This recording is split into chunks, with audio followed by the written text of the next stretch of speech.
It's looking bad today. That's how it's looking. Cole gonna break some, and if he don't break some, he gonna beat the out of him. Over me. Oh, Nice. oh, oh.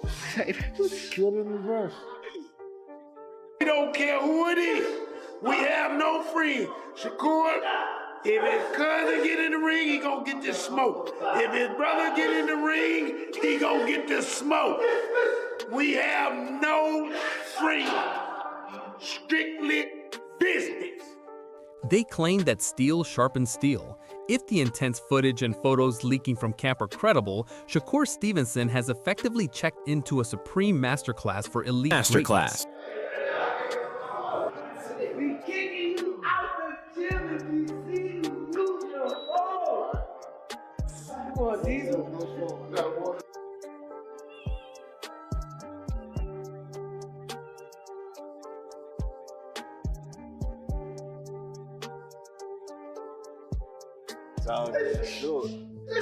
Tito, you can run, you can't hide. It's getting hot. It's getting hot up in here. Oh, he looking pretty good. He ain't at his peak yet, but he looking Imagine good. this scene now. A shadowed gym, mitts popping, the steady thud of leather, and center stage stands Shakur moving like a strategic mastermind, while Terrence Bud Crawford supplies the elite level heat only a true icon generates. That is the exact visual that has been igniting boxing social media up lately.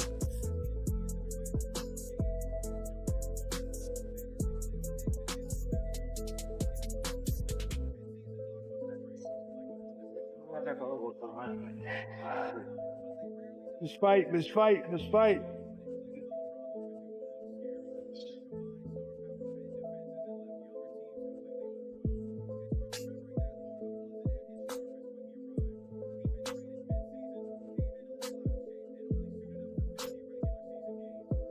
nigga ready, bro. Filing all cylinders. Reaction time there, speed there. Just focus. That's what got him ready. Just focus.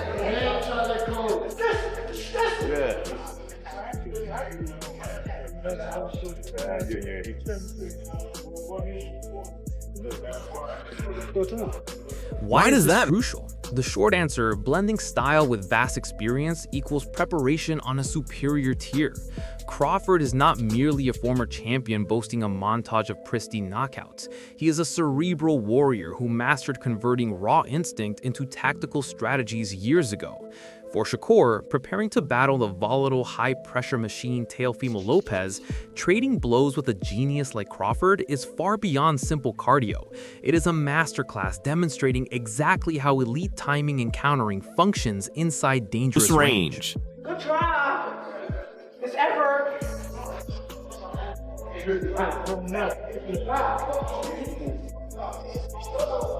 That's cool. You want to work with this nigga?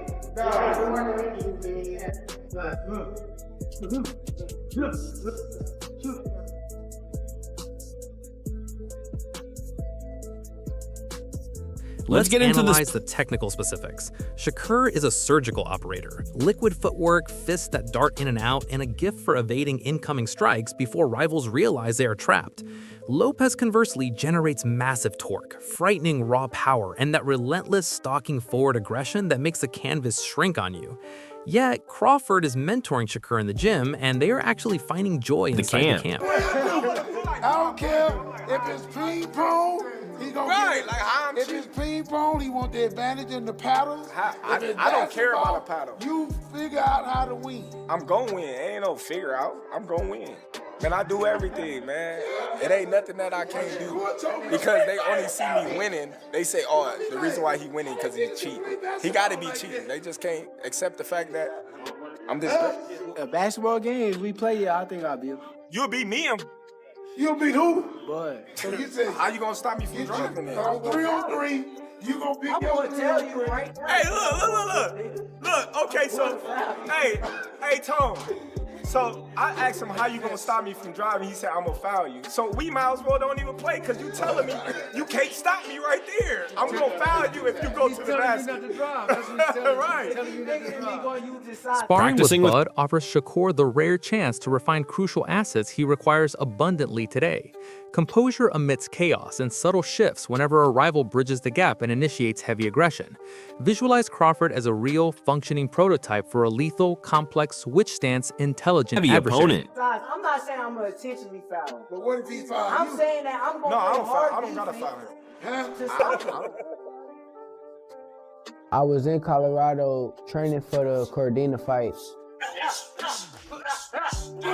I was working with Terrence Bud Crawford. Definitely a hell of an experience. You get that type of knowledge, that type of IQ.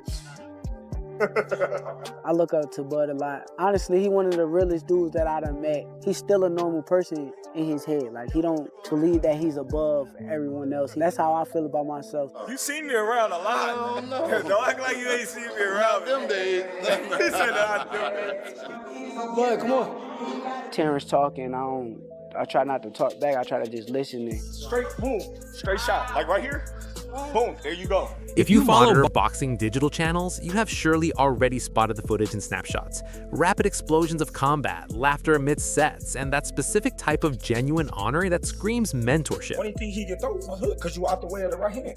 He like a sponge. He soak up everything that he need to soak up, put it into his arsenal, and then he make the best out of everything that he learned from everybody. Then throw it straight left to the box. at the end of the day, you don't want to feel like a know-it-all. And the people that know it all are the people that don't go very far. You gotta always be a student. You gotta always be able to learn and pick up things from this person, that person. He's a work of art. The sky is the limit with Shakur. He got the boxing skills and the ability to, do whatever he wants in the ring. And it's gonna be very hard to beat Shakur, with the skills that he possesses and the smarts that he has, and given the opportunity, I think he can pose a great threat to everybody in the division. These visuals reveal a narrative. This is not a random gimmick. It represents a calculated strategic injection of wisdom into a camp striving to ready Shakur for every danger Lopez brings. This matters because sparring is never about scoring knockouts during training. It involves constructing deep muscle memory for the specific situations you anticipate encountering on fight night. What is that like? I mean, fighting Terrence Crawford, sparring Terrence Crawford, this guy's a beast. He can do anything, and you never know what to expect when you go in the ring with Bud. Have you ever got the best of him in sparring? I don't speak on that. I mean, I have good days. He had good days, and honestly, I appreciate him for pushing me to the level that I am at now. Now let's talk examine the psychology. Combating a rival like Lopez who can flip narratives with one impact is truly a mental hurdle as much as physical. Placing Crawford inside the heart of your training creates something invisible yet potent. It standardizes supreme adversity. If you can spar with a legend like Bud in private and still execute your plan, the waves of anxiety that surface on fight night become significantly reduced. You analyze how your instincts handle stress, and then you force them to adapt effectively. Basically, true confidence isn't luck, it is mastered under fire. It just seemed like a lot of people just counted me out. They talk bad about me. They act like I'm not this person that I've been my whole life. So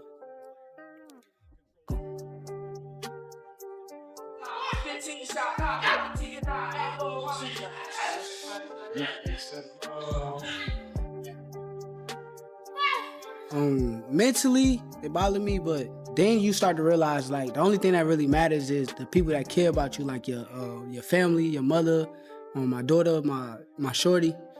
It's a lot of people that have said something, and I remember their faces. I remember like what they said. There's also the hidden advantage of training with someone who has witnessed everything: adaptation. Crawford has survived when strategies collapse entirely. He has recalibrated mid-battle, altered stances, and silenced younger, aggressive challengers. For Stevenson, that is invaluable. It is that practical mentorship, explaining, when he launches the strike, do this. When he attacks the ribs, retaliate like this. Those tiny tactical choices accumulate, and months of repetition transform raw instincts into absolute second nature.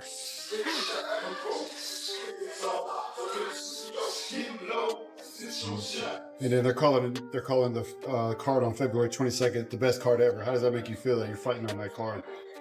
No disrespect to them guys, but I'm the best fighter. I think that I am what everybody want to see on that card. I think a lot of people say they're not gonna wake up at a certain time or all that stuff, but everybody's gonna be watching that shit. Everybody gonna want to see Shakur. A lot of people try to act like Shakur is not must-see TV. But I am must-see TV. I am the best fighter in boxing. Everybody want to see me. Everybody want to watch me. And let us be brutally honest. Training footage does not automatically guarantee victory. History remains packed with overrated camps where everything collapsed during the actual battle.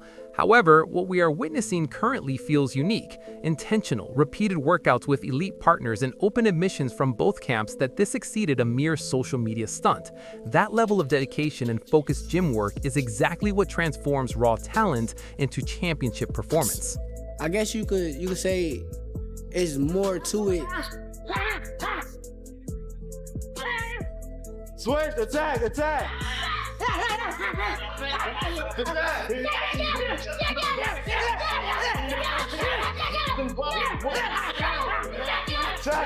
Last 30 seconds. Finish slow. Let's work.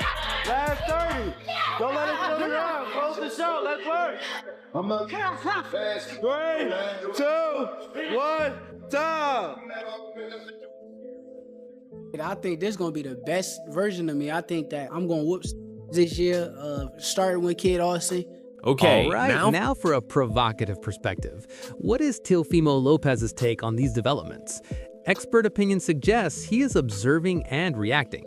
Lopez has never hesitated regarding psychological warfare or offering vocal opinions on exactly who is assisting his rival's preparation in publicly.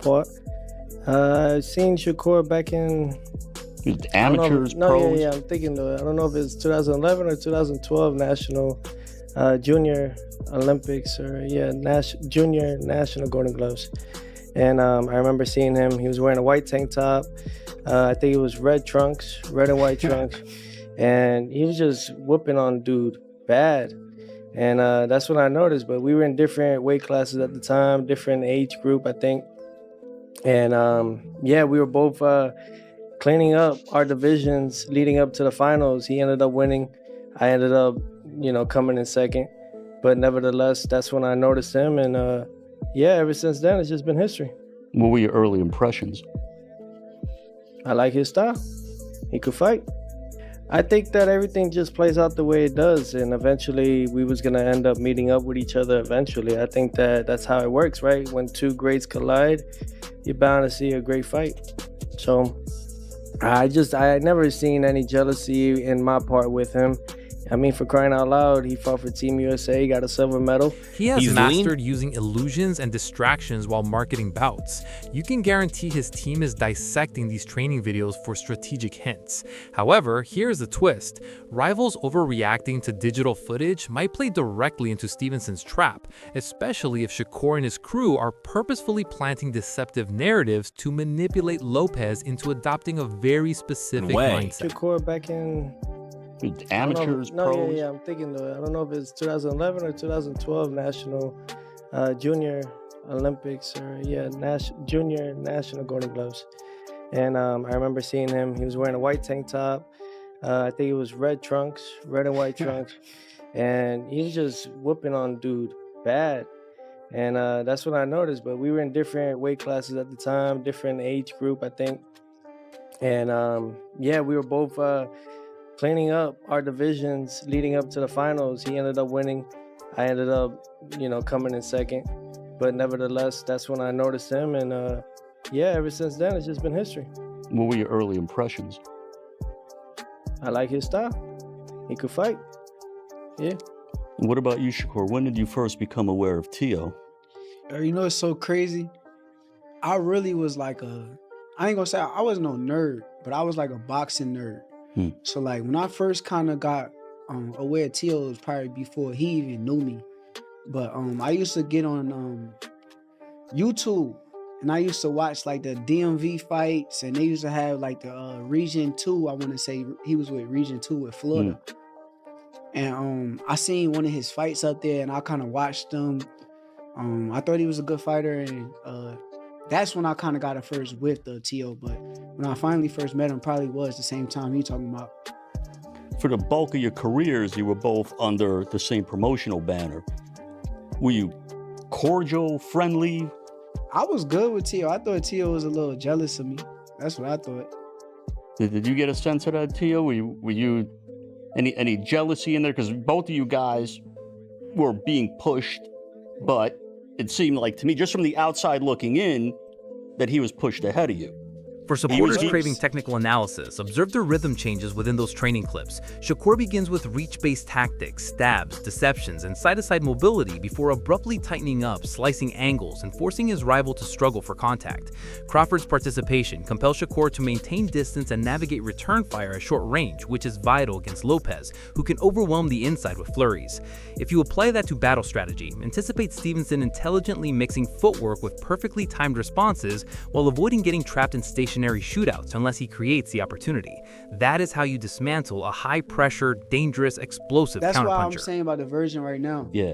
Because if you watch the last fight week with Times Square, Teo was the guy who kind of sold the event.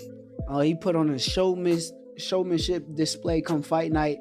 He looked real good in the ring. Did some Roy Jones-like things.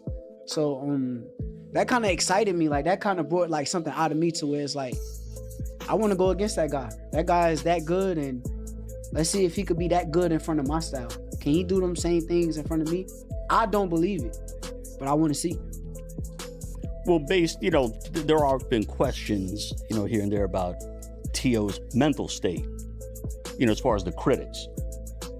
And you are a type of guy, when you're in the ring, you take guys sometimes to a dark place. After a couple of rounds, you sort of break them. Do you think you're going to break him after a couple of rounds?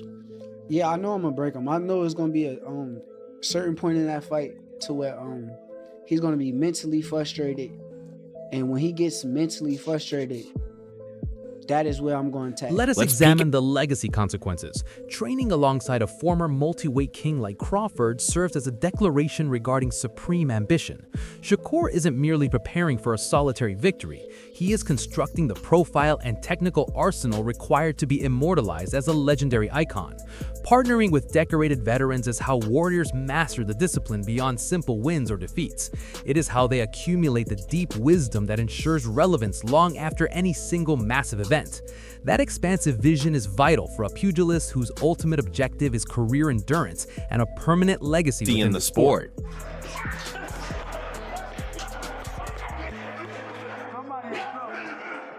Somebody in trouble. Punch it like that.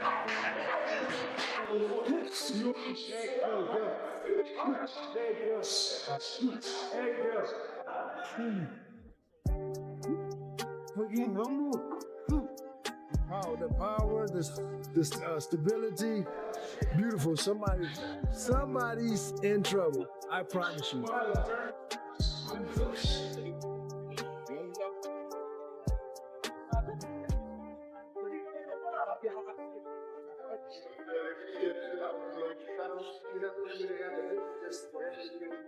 Get your ass up! Yeah, can't pull the shark, man. It looked like he ain't really miss a beat. I could tell like off his like surgery, his hand surgery, he got right back to work at the gym. Like he clicking right now. So what happens occurs on battle night if this training succeeds? If that sparring refined Stevenson's composure, sharpened his responses, and provided the high-pressure instincts required, Lopez might discover himself battling a rival who can simultaneously dodge and neutralize the energy of violent charges with flawlessly executed, well-timed counter-strikes.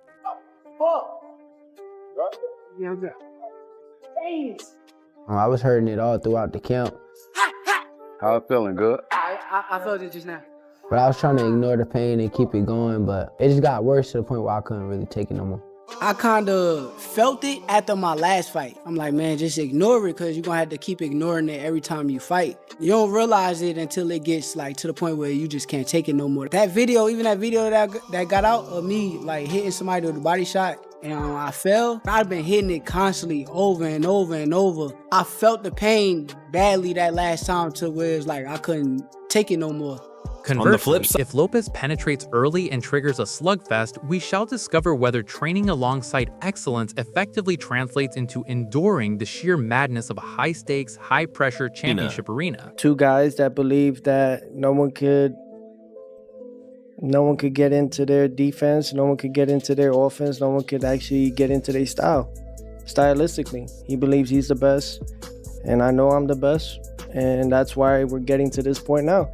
He wants to challenge himself. I'm here for it. I'm here to challenge myself every time. That's part of boxing. And I think that one thing we are doing here, Mr. Versace, is one thing for a fact is that we're showing all the next generation this is how you do it. You don't do it in your early 30s, you do it now. You do it when the time is right, and this is the right time. That's why we're fighting in the big room. That's why everything is on the line. That's why I'm putting everything that it's got to be. You know what I mean? He's got more to gain. I got nothing to lose. So where is that going to? Anything. It's really just the truth. It is the sport. Who wants it more? How bad you want it. And no matter what, when it all said and done, we're going to show all these other guys, no matter how much money you make in this, you got to fight the best of them. The Crawford-Stevenson gym sessions have already injected a fascinating subplot into this mandatory viewing event. Training camps forge champions, and sparring rings function as their elite classrooms.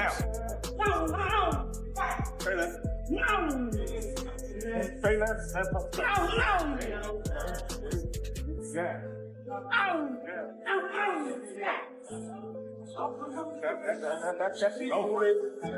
You don't want them to tie you up. Straight up.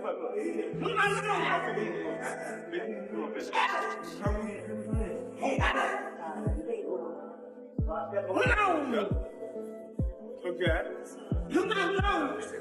Make sure you're over here. Witnessing Shakur Stevenson and Terence Crawford exchange rounds offers a unique glimpse into the education of championship boxing, how strategies are inherited, how intuition is honed, and how a warrior prepares himself for one defining moment. That concludes today's analysis. If you found this valuable, please remember to hit like, subscribe, and activate that notification bell icon so you never overlook our future releases. We appreciate your support, and see you next time.